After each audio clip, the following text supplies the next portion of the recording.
so how come I don't know her? Because she knew them.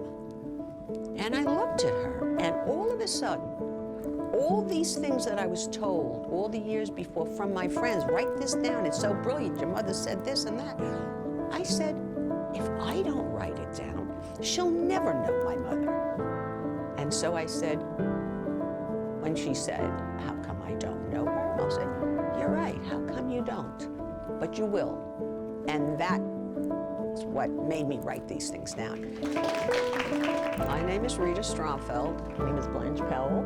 And I'm here today to talk about my brilliant, amazing mother who survived the Holocaust, who came out of it and has taught me and my sister as we were growing up how awful things could be, and yet to come out and be a good person.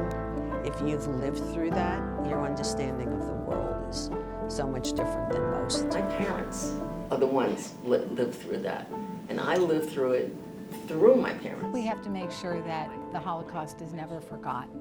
People begin to think, how could this ever have happened? Well, it did happen, and unless the stories are told and retold generation to generation, we might forget about this. Every page, I heard my father's voice again. I heard my mother's voice. My mother's words to me were, could you imagine we were caged and the birds were flying free? And here we are. And she said, and here is that statue just welcoming us.